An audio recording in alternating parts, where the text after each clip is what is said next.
Hello everyone, my name is Aksa, and today for my home presentation I'm going to be talking about doping in sports. So let's start off by talking about what doping is. Doping refers to the use of banned substances in competitive sports and performance-enhancing drugs, also known as PEDs, that are used by athletes to improve their athletic performance, and whether it's to build muscle or to make them faster or make them play more efficiently when they're on the field. Any use of drugs or substances to enhance your performance, your athletic performance on the field, is doping.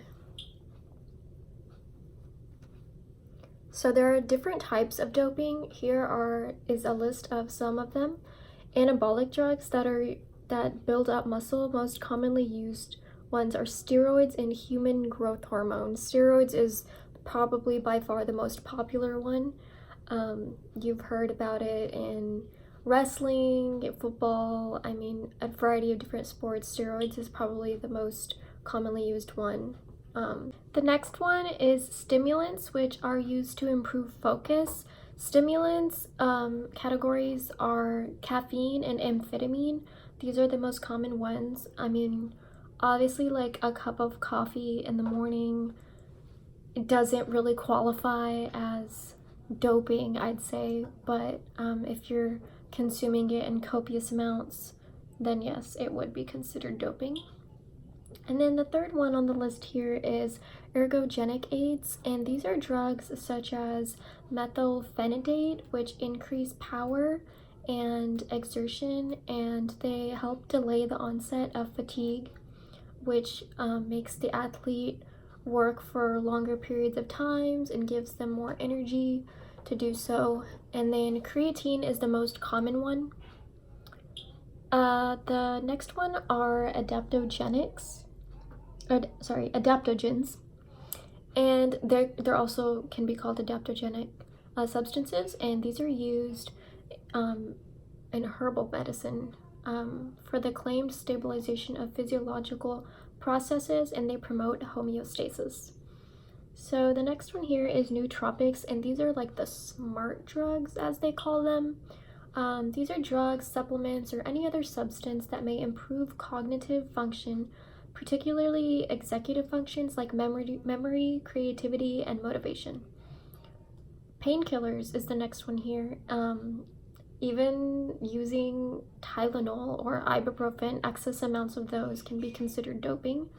Obviously, like if you are injured or something and taking Tylenol or ibuprofen or Advil to help ease that pain, that's probably not going to be considered doping. But if you're, again, doing it in large copious amounts, you're overdosing on Tylenol or something like that, then yeah, that would have to be considered doping. And painkillers, the reason why these are considered doping, because they allow performance beyond the usual pain threshold, and some painkillers can raise blood pressure, increasing the oxygen supply to muscle cells, which can help the muscles work more powerfully and longer. And these can range from anywhere from like over-the-counter painkillers like Tylenol or ibuprofen to strong narcotics. And then the next one here are sedatives. These are used in sports like archery, which requires steady hands and accurate aim. And then the next one is blood doping. Blood doping agents increase the oxygen carrying capacity of blood beyond the individual's natural capacity. So they're basically used in endurance sports like long distance running and cycling. The most common one is human erythropoietin, which is used through doping, and I'll show you guys in just a second what exactly that looks like. And then gene doping, lastly, is the last one on the list right here, and that involves inserting DNA for the purpose of enhancing athletic performance. So some of these types of dopings have very strong side effects, just like any other drug that you would take, whether it's an over-the-counter drug or a prescribed drug or a street drug. It doesn't matter. Most drugs do have side effects, and these are no different than any other drugs. So that was the blood doping I was talking about earlier. Don't know if you guys can see that, but basically, how that works is an athlete gives blood or donates blood, and then the blood is put into a centrifuge which spins around to separate the different components of blood. If you don't know, the different components of blood is plasma right here, the liquid part, and then the red blood cells at the bottom, and there's also platelets and white blood cells. But basically, the liquid portion is put back into the body of the athlete, and then the red blood cells are stored, and then like a day or two before the competition or the game, they're inserted back into the athlete's body, and now they have more oxygen. So yeah, they're able to carry, the blood is able to carry more oxygen than it was before, giving an advantage to the athlete. Okay, and then some of the side effects that we're going to talk about. For stimulants can have side effects such as mydriasis, increased heart rate, blood pressure, respiratory rate, and body temperature. Ergogenic aids also have side effects. Some of the side effects for those types of drugs are weight gain, muscle cramps, diarrhea, GI problems, dizziness, high blood pressure, and the excessive use of creatine, the one I talked about earlier. Creatine can cause major kidney damage and dysfunction, so it's really, yeah, I mean, if you're gonna use that, which hopefully you won't, but it is prescribed too. But if you are gonna use that, you have to do it according to a doctor's instruction, otherwise it can cause major kidney problems and renal dysfunction. And then the next one, adaptogens. These are herbal, so the side effects aren't as extreme as the other drugs. However, just like any other drug, excessive use is dangerous, and little is actually known about these types of drugs because they are herbal, so their effects can be reversed if you're using too much. Nootropics is the next one, and most of these have side effects that are extremely harmful if high doses are used. Continuous use may lower cognitive abilities and affect memory, so it might do the opposite of what you're trying to make it do. Nootropics are mostly used among students for like learning and concentration. Most of these are ADHD drugs such as Adderall. And then painkillers, NSAIDs, which is like ibuprofen. These can interact with other types of drugs and cause problems, which is why they are, I mean, you have to be careful when you're using them. You can't combine them with other types of drugs, otherwise it's gonna be a problem. And so you have to be careful when you're using painkillers, because the side effects include cardiovascular issues like hypertension, heart attacks, and stroke, except for the use of aspirin. Aspirin doesn't qualify. It's with the exception of aspirin. And then there's also a high risk of erectile dysfunction with excess use of NSAIDs. And then the GI tract can also be affected with side effects such as diarrhea, nausea, gastric ulcers, and inflammatory bowel disease. Renal diseases may occur, such as kidney failure or disease, acute tubular necrosis, which is the death of the tubular epithelial cells within the kidneys. And then renal papillary necrosis is also the death of tissues in the renal papilla. In extreme cases, kidney failure may occur. And then the next one on the list are sedatives, and these can result in dependency or overdose, so you really have to be careful. Side effects may include slow brain function, slow speech, poor judgment, psychosis, dementia, and long-term or short-term amnesia. And alcohol, especially if mixing the two, and then boosting or blood doping, they're interchangeably used. These can also cause cardiovascular problems because you're putting extra red blood cells into your body, so it can make your blood thicker, and that can cause problems with clotting. And so because blood doping does increase the volume of red blood cells, it thickens the blood, and it effectively introduces a condition called polycythemia, which is a blood disorder that has adverse outcomes such as heart attacks and strokes, which is polycythemia is basically excess red blood cells. And it also can cause liver failure. So liver failure, pituitary problems, and it can impact cholesterol levels. And then the blood can also be contaminated because you are using a needle, and you sharing needles you can get so many diseases like AIDS from that, so you have to really be careful. And the blood can get contaminated, resulting in an infection or sepsis, which is like an infection that occurs throughout the whole body.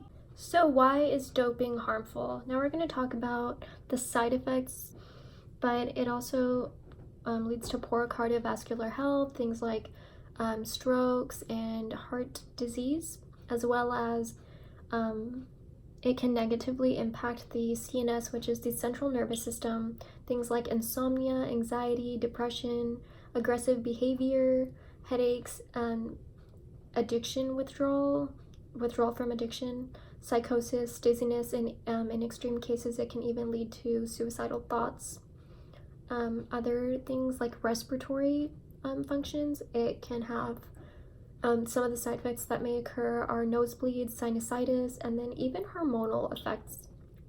Things like infertility, enlargement of breasts, decreased testicular size, a low sex drive.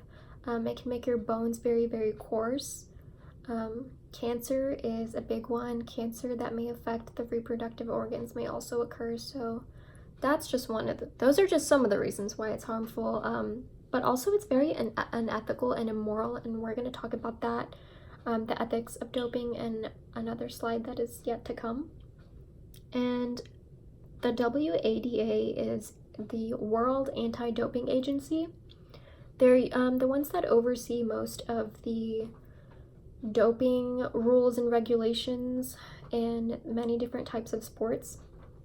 And the purpose is to protect the athletes' fundamental right to participate in doping-free sports and thus promote health, fairness, and equality for athletes worldwide. So really they control all the doping that occurs and the regulations and rules for that. And then on to the next slide, we're going to talk about the ethics of doping in sports, which doping in sports is considered to be very unethical, like cheating, and is viewed as immoral. So like the same way that cheating in academics is wrong because some students are given an unfair advantage over others that are abiding by the rules. So that's why it's similar to that. It can ruin the reputation and credibility of an athlete. For example, if an athlete gets a doping violation, and that's like an athlete's job, like especially for example in the NBA or NFL, like if you get a doping violation, then you can lose your job. You can be banned from playing that sport. And then there was a Rio Olympics doping scandal that occurred. And I feel like this is the case with most, every time there's like Olympics going on, there's always some sort of doping scandal that occurs. And when the Rio Olympics happened, the scandal was that an entire doping lab was found in Russia where athletes were secretly getting doping substances during the Olympics. And then Lance Armstrong, he got into some hot water because he was in a doping scandal. and he was actually stripped from all his titles. He was the 7-time champion of the Tour de France, and he was a cycling legend, and he was stripped of his victories due to the doping scandal that occurred a few years back. And I figured, what better way than to share this story with you than to have Lance Armstrong himself tell you about it. So I have a little video that I'm gonna play.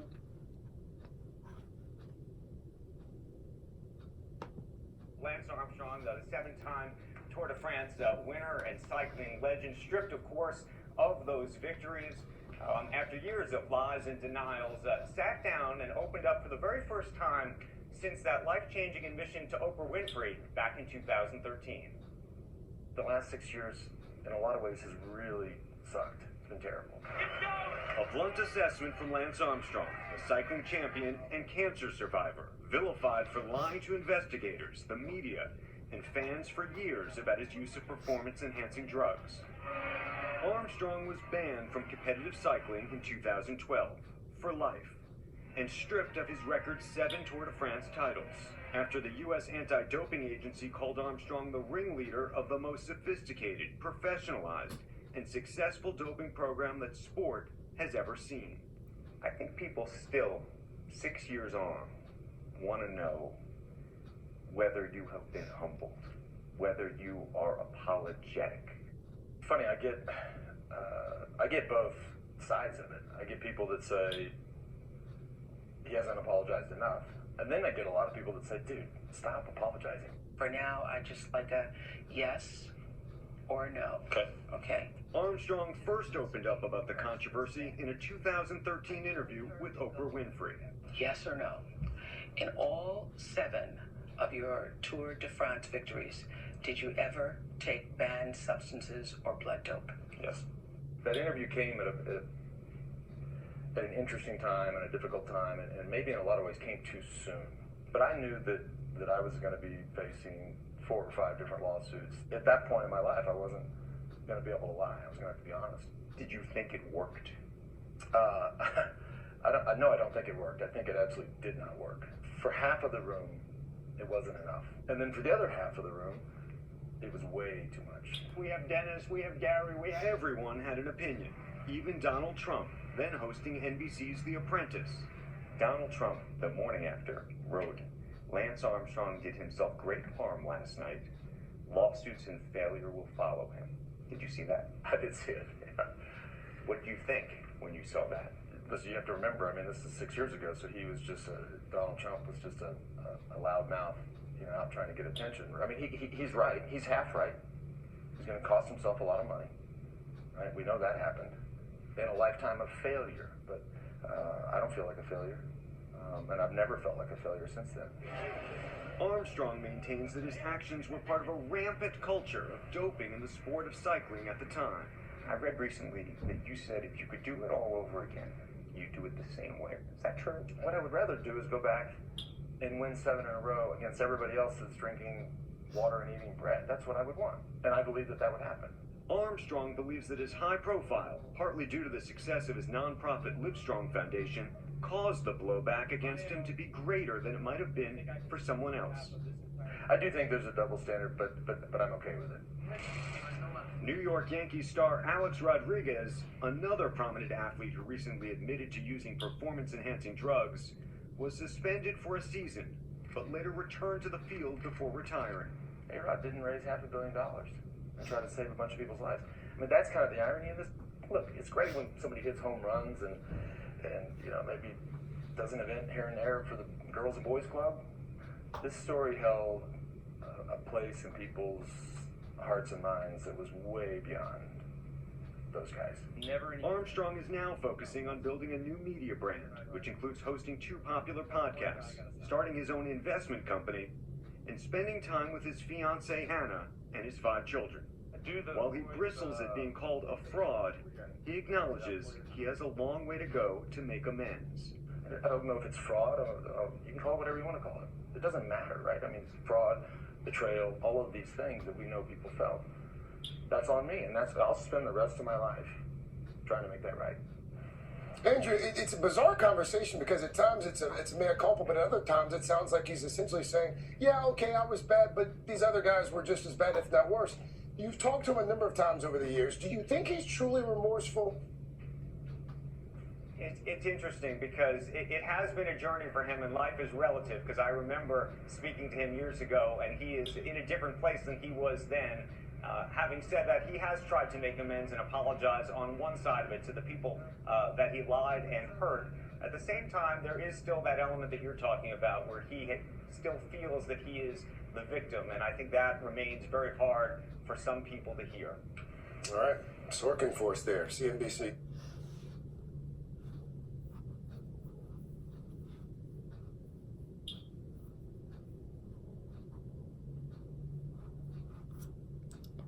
So that right there is the video about Lance Armstrong, and his reputation was like really shot down because he was involved in this doping scandal and advantage, and it's not fair to those athletes who are actually abiding by the rules. And then doping violations is the next thing that we're going to talk about.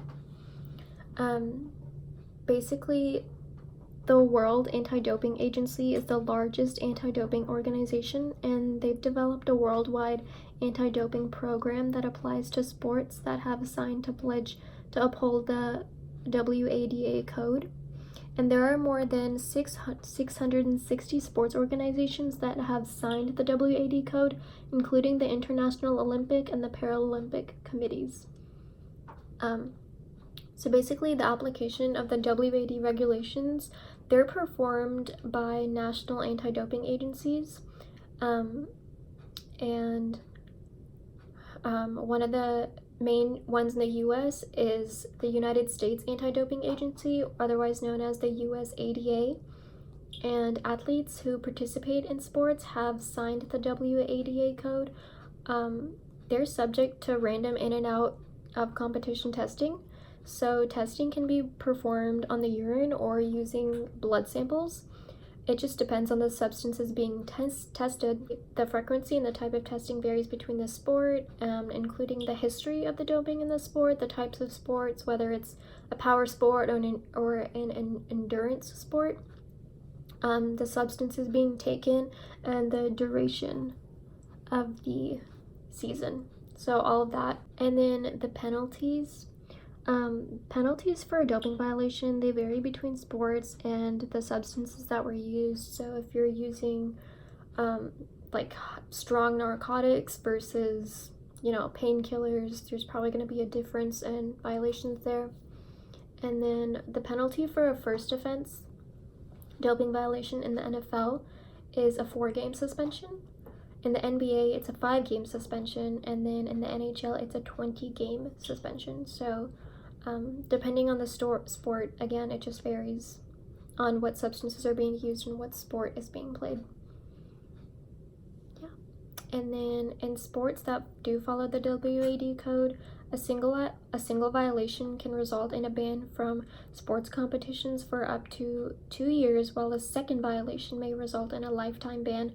And that's sort of what happened with Lance Armstrong. He's banned from taking place in any Tour de France cycling competitions for the rest of his life. So it really is serious. I mean, people lose their jobs, people can be stripped from their titles, from their victories. And then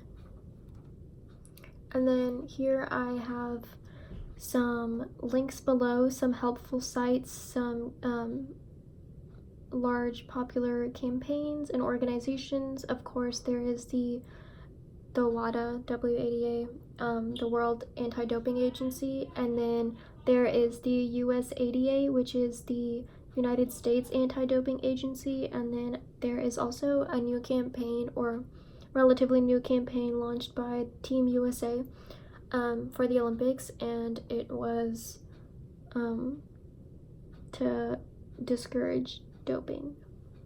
So the links are right there if you want to check them out. And then here are my references. Thank you so much for watching this presentation and listening to it. I hope that you left here and you gained some new knowledge about doping. yeah, thank you so much for watching. Bye.